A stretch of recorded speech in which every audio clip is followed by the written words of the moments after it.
But that episode of Black Mirror is okay. I like it. It's a decent episode. I'm gonna say that I actually did like this episode so much just because I feel like it really did.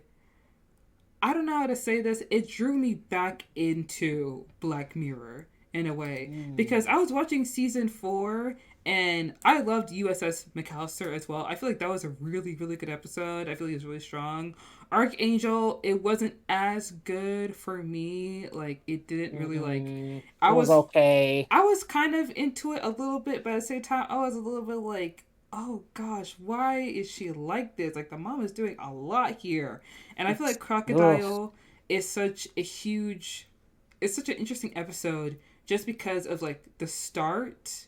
And then as we're watching everything unfold, I'm just like, girl, don't do it. Girl, don't do Don't it. do it. Don't Don't do do it. it. And you think that's the twist, and that's not the twist. That's not even the twist. The actual twist at the end of the episode is so much better. And that's why I'm watching it. I'm like, see, this is what I signed up for. This is what I want every single episode of Black Mirror. I want you to draw me in to such a wild start and bring me to the end and then completely pull the rug out from under my feet. That's what I want at every episode. That's what I'm looking for. And although there are some people who felt like Crocodile was a lot, and was it a lot? Yes. Yes, it was. But oh my gosh, It was a lot. it was so intense. It was so much. And I I think that Crocodile, the title, is also draws from the phrase crocodile tears due to the fact that like Yeah. she is so disturbed and so freaked out by what she has done, but she was still willing to do more. Like she's still willing to like push it and push it and push it. And it almost reminds me of like Macbeth, you know, how Oh wow. every single, because they're like both go from being like the main character that we kind of sympathize with until the very end because they don't want to kill at first, but they continue to do it. Like with every act of Right. And you're just killing, like, all right. yeah, Gets more, more and more extreme. more cold, more distraught, and just more and more. It was so good, and I'm not gonna lie, it honestly was one of the most horrifying things I've ever seen, and that's why I also say like Black Mirror, although I feel like trigger warnings would help sometimes, when you're watching a show like Black Mirror, you kind of have to be prepared for whatever is going to happen in that show. You kind of have to like really just kind of make a pact with yourself and be like, I am making a conservative effort. I am choosing to watch this. I'm going to watch But this. that's why I'm saying, Yeah. they like for all the episodes, just like something that's like, hey, this is extreme. Like Yeah. just some, because if you're a new viewer, and I recommend, and I'm not entirely sure how you recommend anybody new watching it. I recommend bouncing around. I recommend not going in release order and going to your heart's leisure. And if they just bump on Crocodile, it might detract them just because of how extreme it is. I was like, that poor baby. But I feel like if you watch Black Mirror, you're signing up for this. Like when you watch Black Mirror, Yeah, that's totally fair. we're like we watch you. When I'm watching Black Mirror, I know that there's gonna be episode like playtest, which is a lot Mhm. visually, but in the end, it doesn't really draw anything to me. I know there's gonna be episode like Shut Up and Dance, where there's a lot happening. There's so much going on. There's gonna be an episode like Men Against Fire. There's gonna be a Crocodile. There's gonna be a White Christmas. There's gonna be 15 million. There's gonna be all these episodes you watch where, girl, I did not anticipate this happening, but wow, Right. it could. Extreme. Wow, I mean, it could only happen with this show, especially White Bear. White Bear really took me out because I was watching it and I was like, is she okay? Is she all right? And each turn, I'm just like, I hope she's all right. I hope she's fine. And then the end, even though like it was her and her boyfriend, I was kind of like, okay, well her boyfriend's not here, so she's still getting the brunt of the punishment. And it just kind of shows how like we as society, how we dictate how people will be treated, and we want to dictate how people will be punished, like with most hated in the nation. Mhm. There's a point in the episode where people know if you say this person is the most hated in the nation, they're going to die at the end of the day, and they still do it Yeah. anyways.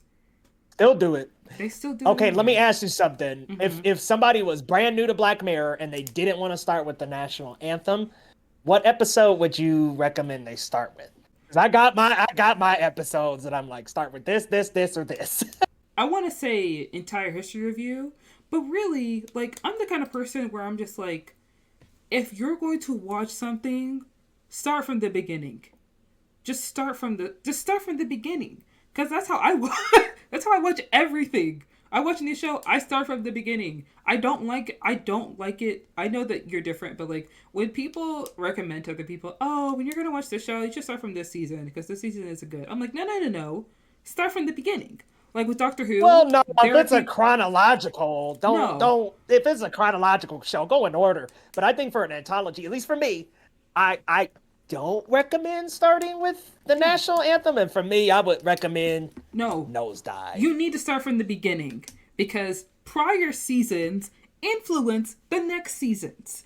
You need to watch you need to watch the entire history of you to understand White Christmas.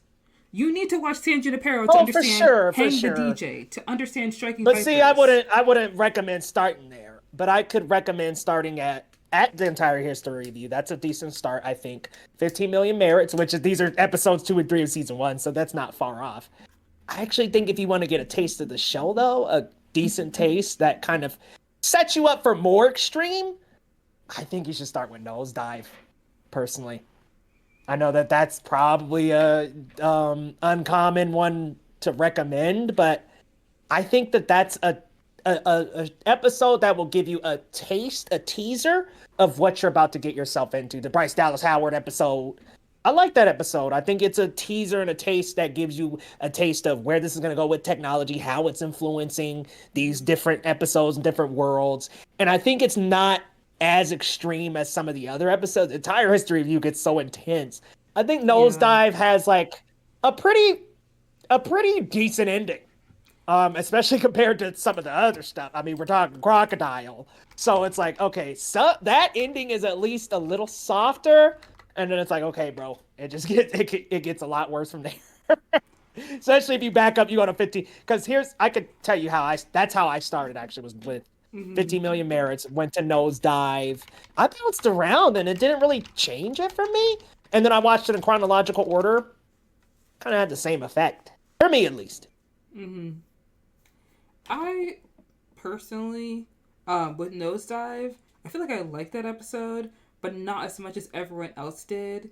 Just because Oh, I love I, I think, because like upon my second rewatch, I kind of saw the holes in the episode. Because first and foremost, if I knew somebody who was like Bryce Dallas Howard's character, she would be the most annoying person I would ever interact with in my life. And I feel like with Oh, Bryce Dallas, certainly. yeah, and I think that the whole thing with the social score, I think that kind of plays into a different social structure that some people obviously live in. It's a kind of different class structure that people live in. And that's why right off the gate, I was just kind of like, I can't sympathize with this character and I can't relate to her because as someone who grew up in the age of social media, I really don't care how attached you are to your phone and how attached you are to Instagram. Like, it's not even that deep to me. The fact that she went from this big of a fall from grace just because she got one poor rating from someone else, I really was just like, and what, girl? And what about it? What is there? What, like, you really have to base your life off of this? And I understand, like, there's a Oh whole yeah. I society mean, built around it, but yeah, yeah. I mean, honestly, it's unfortunate, but there are a lot of young people. There are a lot of mm-hmm, people that actually base their entire life around the likes they get on social media.